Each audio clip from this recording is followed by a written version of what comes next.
This is a very short video, just recapping what went on with the trees when this came this week, and the guys knocked down a lot of the trees right at the front of the house. So this is footage from when I think first saw the house, the first time I'd ever viewed it. Just walking around, so it's not brilliant because it's portrait rather than landscape.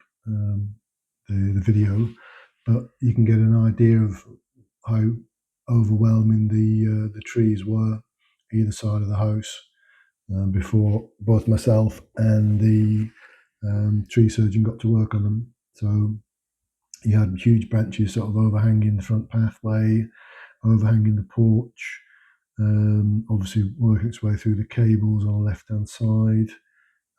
Somebody had tried to trim a little bit. I think possibly just to get a couple of shots for the sale of the property, but you can see there it was sort of overwhelmed with trees, the house. And then what I did was on the right hand side where the electric cable comes in to meet my house. I took a lot of the branches away there because otherwise then this would not have connected. They wouldn't have connected the supply. So I very carefully took down the branches on the right hand side, but the ones on the left hand side, there are too many cables. There's cables for the telephone cables, and there's also the main electric cables that run across. So I'd actually spoken to Enedis. They've got like a hotline that you can phone up, whether it's your property or just if you just see cables that are possibly being compromised by trees and that, you can contact them. And so I contacted them, and a guy came round to do a survey, and he agreed that they would come out. Initially, they were sort of, well, really, you should be paying for this. And I sort of had the conversation that I've literally just bought the place, and obviously these trees have been growing there for donkey's years. So they were very nice about it, and they just said, no problems, we'll do it. We'll cut down. They were only going to cut down just below the main electrical cable because that's all they're required to do.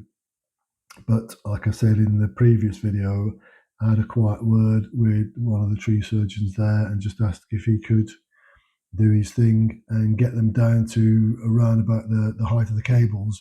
And after that, then I can take care of what's left of the trees because all these huge branches are up high.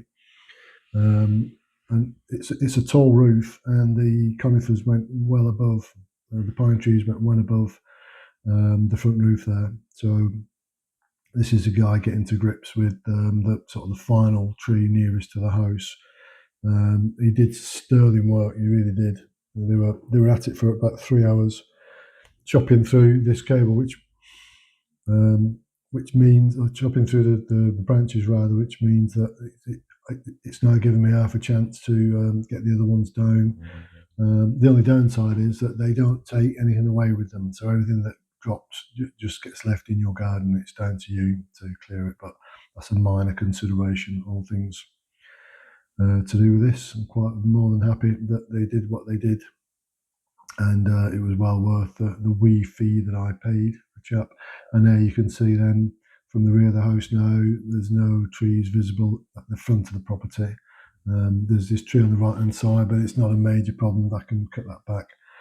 And then here we have the aftermath of the cut.